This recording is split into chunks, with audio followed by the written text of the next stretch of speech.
কিয়ামতের ময়দান যখন কায়েম হবে, আল্লাহ বিচার শুরু করবেন। সকাল থেকে দুপুর আধা বেলার মধ্যে হাসরের ময়দানের টোটাল বিচার কমপ্লিট হয়ে যাবে। জাহান্নামীরা জাহান্নামে থাকবে, জান্নাতীরা জান্নাতে যাবে। আধা বেলার মধ্যে হিসাব কমপ্লিট হয়ে যাবে। কেমনে এত মানুষ, হাজার হাজার হাজার কোটি কোটি কোটি মানুষ দাঁড়াবে হাসরের ময়দানে। এতগুলো মানুষ, এদের বিচার অল্প টাইমে কেমনে শেষ হবে? এরে আল্লাহর গোলাম, অথচ চাঁদপুর জেলার একটা থানার মধ্যে কত শত মামলা, এক একটা মামলা 50 বছর পর্যন্ত চলতেছে, এখনো ক্লিয়ার হয় না। টাকা দিলে মাঝে মাঝে, হাদিয়া দিলে মাঝে মাঝে মামলাগুলো তাজা হয়ে যায়। অথচ হাসরের ময়দানে আধা বেলার ভিতরে কোটি হাজার কোটি মানুষের বিচার কেমনে কমপ্লিট হবে? শুধু মানুষ না, আল্লাহ কুকুরকেও দাঁড় করাবেন, গরুরে দাঁড় করাবেন।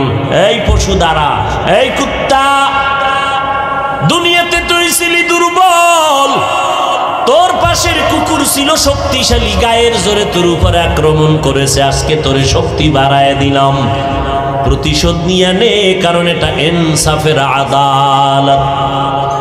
আল-ইয়াউমা তুজজা কুল্লু নাফসিন বিমা কাসাবাত লা যুলমাল ইয়াউম ইন্নাল্লাহা সারিউল হিসাব। দ্রুত বিচার হয়ে যাবে, কোনো জুলুম করা হবে না। কেমনে সম্ভব? গরুরে আল্লাহ বলবে, রে গরু দুর্বল, দুনিয়াতে তুই দুর্বল ছিলি, শক্তিশালী গরুটা গায়ের জোরে এমনিই তোর উপরে হামলা করেছে, আজকে ইনসাফের আদালত তোরে শক্তি দিলাম, প্রতিশোধ নিয়ে আনে। পশুর বিচার শেষ হওয়ার পর আল্লাহ এবার মানুষের বিচার শুরু করবেন। শুরু করার আগে বিশাল একটা মুমিনের বাহিনীকে আল্লাহ বলবেন, ও মুমিনের দল, তোমার আমল নামায় কোনো গুনাহ নাই। একটা বিশাল দলকে বলবে, তোমরা বিনা হিসাবে জান্নাতে চলে যাও। বিশাল এক দল গেছি গা হিসাব ছাড়া জান্নাতে, আর এক দল বেঈমানকে আল্লাহ বলবেন, তোদের আমল নামায় কোনো নেক নাই, তোমরাও বিনা হিসাবে জাহান্নামের মধ্যে চলে যাও। এবার বসো যারা মাঝখানে আসো, গুনাহও আছে নেকও আছে, নামাজও পড়ছো, মিথ্যাও বলছো, নামাজ পড়িয়া সুদের টাকায় ব্যবসা করেছো, একটু দাঁড়া, ফিডাফিডি তোর কপালে দাঁড়া, ওজন দেওয়া হবে তোর আমল নামা। পালাবি সবাই উলঙ্গ দাঁড়াবে, নারী আর পুরুষ উলঙ্গ হাসরের ময়দানে। জান্নাতে সবার নামে ঘর, ফেরাউন বেঈমান পাবে না তো ওদের বাড়িটার অবস্থা কি হবে? এই বড় লোকের বাড়িটা খালি, কি ব্যাপার? দুদুকের কাছে ধরা, অথবা নিজের বাড়ি দুদুক না এমনি মরে গেছে, এখন ওয়ারিশ নাই, বা এদের ছেড়ে দেশান্তর হয়ে গেছে, সরকার এটারে ক্রোপ দিয়া নিয়ে কয়টারে নিলামে দিব। নাও কে নিবা? আল্লাহ কয় হাসরের ময়দানে আমি আমার মুমিনদের ডাকবো, এই ফেরাউন, নমরুদ, হামান, সাদ্দাদের বাড়িগুলো জান্নাতে আছে, আজকে আমি নিলাম দিব, কারা নিতে চাও? কয় দাম কত? আল্লাহ কইব টাকা পয়সার কারবার চলবে না, আমি আল্লাহ আজকে ওই মুমিনদের দান করব, নিলাম দিয়া দিব জান্নাতটা, যারা ফরজ আমলের পর নফল ইবাদত বেশি বেশি করেছে, আমি আল্লাহ তাদেরকে এই বেঈমানের বানানো জান্নাত বোনাস দিয়া দিব। আতিনা ফি দারে দুনিয়া না হাসান, আতিনা ফি দারে উকবানা হাসান, ইয়া গিয়াসাল মুস্তাগীসিন হদিনা লফতিখারা বিল উলুমে ওয়াল গিনা। হর গরি দে নে কো তু তৈয়ার হে জুন न मांगे उससे तू बेजार है। তাহলে বেঈমানের জান্নাত কারা হইব? কথা কন না কেন? মুমিনরা পাবে। কোন মুমিন? সুদখোর, ঘুষখোর। শুধু ফরজ ইবাদত করছে তাও না, ফরজের পরে কি করছে? নফল। হাদিস শরীফে আল্লাহর নবী বলেন কিয়ামতের দিন প্রথম হিসাব হবে কিসের জানেননি? এই জোরে কোন? قال النبي صلى الله عليه وآله وسلم أول ما يحاسب به العبد يوم القيامة الصلاة। হাশরের ময়দানে প্রথম হিসাব হবে নামাজের হিসাব। নামাজ দেখবে একজনের ফরজ আমল তাও মাঝে মাঝে পড়ছে, মাঝে মাঝে পড়ে নাই, আমল নামায় দিবে, দেখবে পাল্লা ভারী হয় না।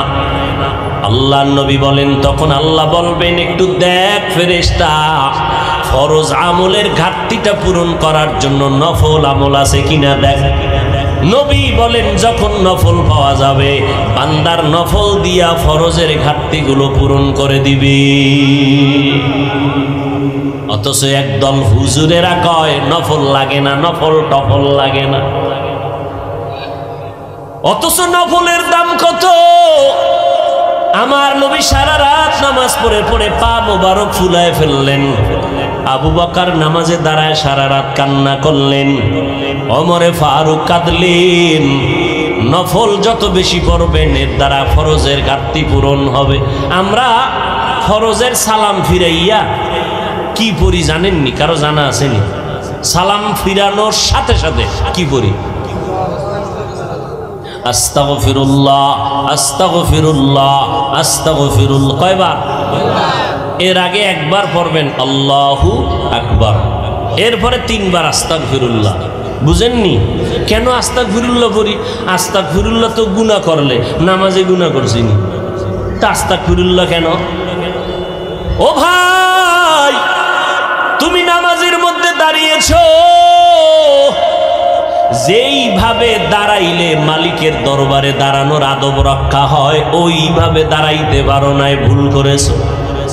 যেইভাবে হাত বাঁধা দরকার ওইভাবে বাঁধতে পারো নাই, আদব রক্ষা হয় নাই, ভুল হয়ে গেছে। যেইভাবে রুকু করলে আল্লাহ খুশি হবেন ওইভাবে রুকুটা করতে পারি নাই, ভুল হয়ে গেছে। যেইভাবে সেজদা করলে আমার মাওলা খুশি হবেন ওইভাবে করতে পারি নাই, সেজদায় ভুল হয়ে গেছে। যেইভাবে সূরাটা আলহামদু সূরা পড়ার দরকার ছিল ওইভাবে পড়তে পারি নাই। আমি যখন আলহামদুলিল্লাহ পড়ব তখন আল্লাহ আমার কথার জবাব দিবেন, সেইভাবে সুযোগটাই দেইনি। আমি যখন বলবো আলহামদু, আমার আল্লাহ বলবেন লিমানিল হাম, তুই কার প্রশংসা করেছো? বান্দা বলবো লিল্লাহ, আল্লাহ বলবেন মানিল্লাহ, কোন আল্লাহ? আমি তখন জবাব দিব রব্বুল আলামিন, জগৎ সমূহের জন্য যিনি রব। আল্লাহ পাক আবার প্রশ্ন করবেন কোন রব? আবার আমি জবাব দিব আর রহমান আর রহিম। আল্লাহ বলবেন মানির রহমান, কে রহমান? জবাব দাও। আমরা নামাজে আবার জবাব দেই মালিকি ইয়াউমিদ্দিন। এইভাবে আল্লাহর সাথে কথা বললে নামাজ পড়ছেন। আমগো 4 রাকাতের মধ্যে 10 রাকাত শেষ, জুতো লয়ে দৌড়, বাসায় গিয়ে দেখে কি জুতো আর একজনেরটা নিয়েছে। এই নামাজের মধ্যে ভুল। মাওলার বাড়ি আসছো, আপনারে যদি কালকে 10টার সময় এমপি সাহেব কথার কথা, আবার আসল না কথার কথা, টেলিফোন করে আধা ঘন্টার মধ্যে এমপি তোমাকে ডাকছে মোলাকাতের জন্য, পুরস্কার আছে, উস থাকবে নি? পাগলের মতো হয়ে যায়। দ্রুত 5 মিনিটে গোসল করে সুন্দর পরিপাটি জামা কাপড় পরিয়া একটু সেন্ট লাগাইয়া এমপি সাহেব ডাকছে, কত হুশ নাই, জুতা উল্টা হয়ে দিছে, পাগলের মতো হয়ে গেছে। একটু স্প্রে মারা লাগে না? সেন্ট মনে করিয়া মশার স্প্রেটা মাইরা দৌড়, বেউস হয়ে গেছে। এমপি ডাকছে, যদিও জীবনে ডাকবে না, কথার কথা। এমপি সাহেবের কাছে যাইতে গিয়া বান্দা কত 5 মিনিটে পরিপাটি হয়ে গেছো। এমপি সাহেবের অফিসের থেকে আমার মাওলার ঘর, আল্লাহর ঘর কি দুর্বল। আমার আল্লাহর বাড়ি যখন তুমি হাজিরা দিতে গেলা, গেঞ্জি পরে কেন গেছো? কেন তুমি বান্দা আল্লাহর বাড়ি গেছো, নবীর তরিকার টুপিটা মাথায় দিলা না? গেঞ্জির ভিতরে আবার তুমি ইংলিশ লেখা লেখা, আবার ছবি অঙ্কন করা নিয়ে কেন গেলা? তোমার ভুলে ভরা জিন্দেগি, তোমার ভুলে ভরা। এই নামাজ দিয়া তোমার উপায় নাই, জান্নাত নাই। কোন কি পাবা নামাজটা দিয়া? শোনো, তোমার নামাজটা দিয়ে কি পাবা জানো নি? শুনে নাও। বিসমিল্লাহির রহমানির রহিম।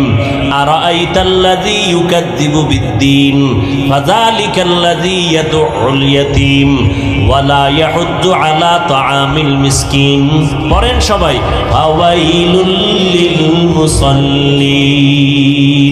ওয়াইল নামক জাহান্নাম মুসল্লিদের জন্য। ও নামাজি মুসল্লি শুনো,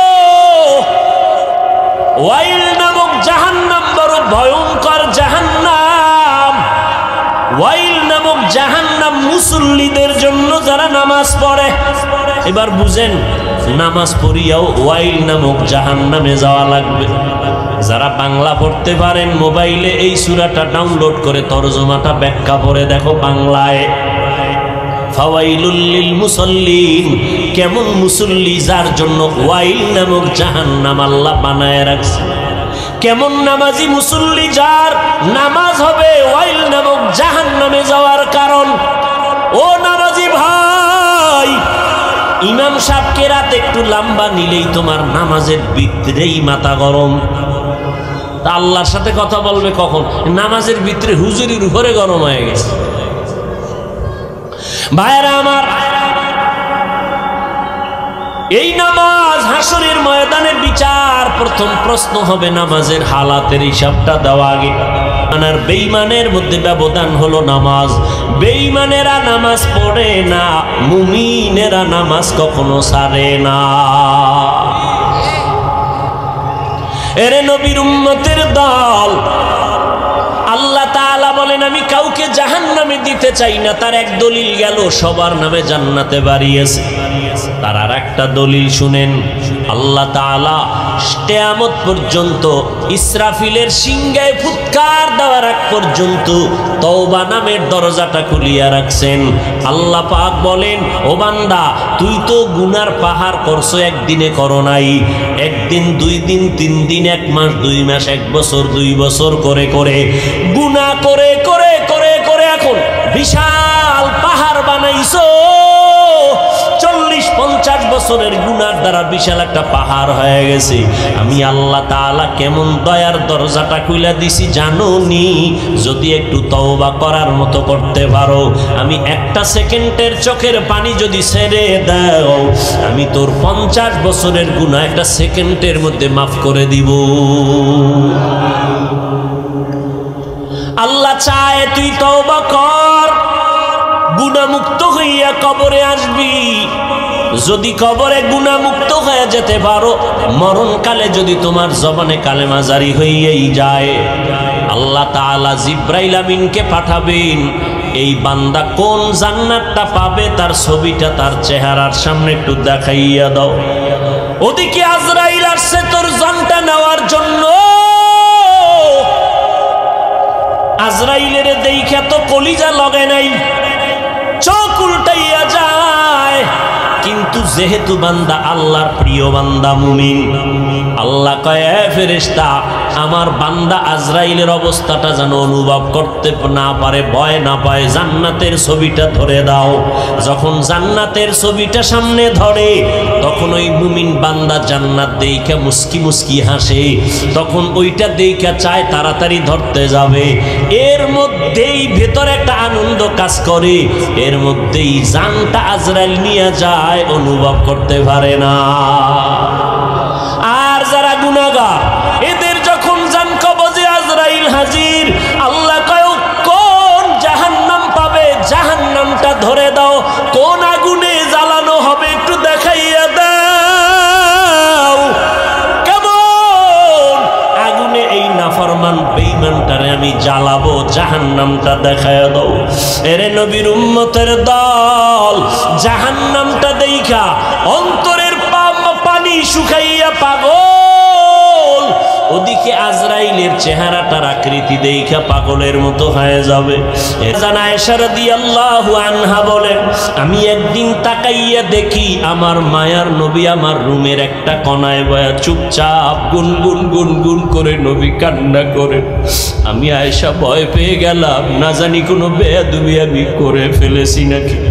আমি আয়েশা নবীর পাশে গিয়ে দাঁড়াইয়া বললাম, ও মায়ার নবী, আপনি আমার রুমের মধ্যে বসে কেন কাঁদেন?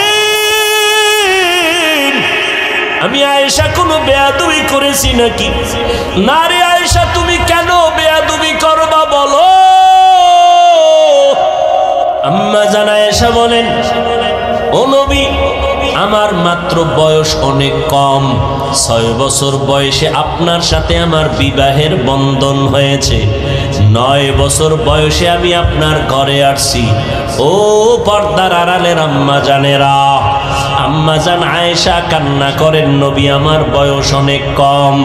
আম্মা জান আয়েশার 18 বছর যখন বয়স, তখন নবী দুনিয়া থেকে বিদায় নিয়ে চলে গেলেন। এরে নবীর উম্মতেরা, ও যুবকেরা, ও বৃদ্ধ বাবাজিরা, ও ব্যবসায়ীরা, ও পর্দার আড়ালের আম্মা জানেরা, আম্মা জান আয়েশা বলেন, নবী বেয়াদবি যদি না করে থাকি তো কেন কাঁদেন? নবী বলেন, ও আয়েশা, আমার হাসরের ময়দানের ভয়ঙ্কর অবস্থার কথা আমার মনে পড়েছে, এজন্য কান্না করি। আম্মা জান আয়েশা বলেন, নবী কেমন ভয়ঙ্কর? ও যুবক, পাও দুইটা আগাইয়া দাও, যদি বলো কোরআন মিথ্যা একটা প্রমাণ দাও, আমি এখন দাড়ি ফালাই দিব, নামাজ রোজা টুপি দাড়ি ফালাইয়া প্যান্ট শার্ট পরে চলবো। কিন্তু আজও পর্যন্ত 1500 বছর হয়ে গেল, একটা ভুল কেউ বের করতে পারে নাই, বরং শত লক্ষ লক্ষ বিধর্মীরা কালেমা পড়ে মুসলমান হয়ে গেল। ওই আল্লাহর কোরআন সত্য, কোরআনে জান্নাতের বয়ান আছে, জাহান্নামের বয়ান আছে, তাও সত্য। কে জান্নাতে যাবে, কে জাহান্নামে যাবে, তাও আল্লাহ বয়ান করেছেন, সত্য, কোনো মিথ্যা নাই। আল্লাহ নিজেই তো চ্যালেঞ্জ দিয়েছেন, একটা ভুল পারলে বের করে দাও কোরআনে, আমরা আর আল্লাহর কথা বলবো না, নামাজ পড়বো না, দাড়ি রাখবো না। কিন্তু না, ও যুবক, আমার মাওলার কথা সব সত্য, আমার মায়ার নবীর কথা সব সত্য। কারণ আমার নবী কেমন মায়ার নবী, 63 বছর জীবনে নবী একটা মিথ্যা কথাও বলেন নাই। কেমন মায়ার নবী আমার, ওই নবীর কথা মিথ্যা হতে পারে না রে বাবা। আল্লাহর নবী বলেন, আয়েশা, কিয়ামতের দিন সবাই উলঙ্গ হাসরের ময়দানে উঠবে, যেই নবীদের কোনো গুনাহ নাই, হাসরের ময়দানটা এমন অবস্থা হবে, সূর্যটা নিচে নেমে আসবে, ওদিক দিয়া জাহান্নামের আওয়াজ, আবার আমার আল্লাহ পাকের কাহারিয়াতের আওয়াজ। আল্লাহ বলবেন, লিমানিল মুলকুল ইয়াউম, আমার আল্লাহর কুদরতি আওয়াজ এত বিকট, এত প্রচন্ড বিকট আওয়াজ হবে, হাসরের ময়দানটা থরথর করে কেঁপে উঠবে, জাহান্নামের আগুনের গরম, ওদিকে সূর্যের গরমে মাথার মগজগুলো ফেটে ফেটে গলিয়া গলিয়া পড়ে যাবে। নবীরা পর্যন্ত যাদের কোনো গুনাহ নাই, যদি কেউ সন্দেহ করে তাদের ঈমান নাই। নবীরা পর্যন্ত বেগুনাহ মাসুম, উম্মতের কথা ভুলিয়া তারাও কাঁদবেন, আল্লাহ আমারে বাঁচাও। মুসা নবী উম্মতের কথা ভুলিয়া বলবে, আল্লাহ আমারে বাঁচাও, সইতে পারি না হাসরের ময়দানের ভয়ঙ্কর অবস্থা, সহ্য করতে পারি না। ইব্রাহিম নবী কাঁদবেন, আমাকে বাঁচাও। মুসা নবী, ইব্রাহিম নবী, ঈসা নবী, আদম নবী কাঁদবেন, আল্লাহ আমাকে বাঁচাও। আমার আম্মা জান বলে, নবী তখন আপনি হাসরের ময়দানে কি করবেন? আপনি তো রাহমাতুল লিল আলামিন। আমার মায়ার নবী কান্না করে বলেন, আয়েশা, ওই সময় আমি উম্মতের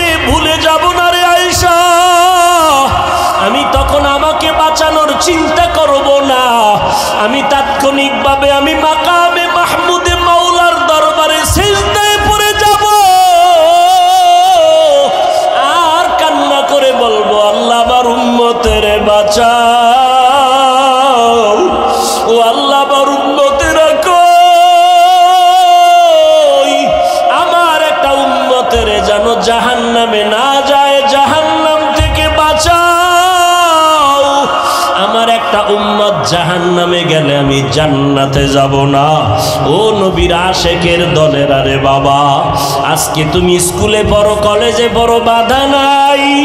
ও যুবক, আজকে তুমি নবীর তরিকা কেন মানবা না, নবীরে কেন চিনবা না? কত বিধর্মী নবীর তরিকা মানিয়া নামাজ পড়ে। তোমার আমার মতো কত সন্তানেরা স্কুল কলেজে পড়ে, বাধা নাই, নামাজও ছাড়ে না। তুমি কেন পারবা না রে বাবা? চাকরি করো, ব্যবসা করো, তোমার মতো কত যুবক চাকরি ব্যবসা করিয়াও নামাজ ছাড়ে না। বলো বাবা, তুমি কেন পারবা না?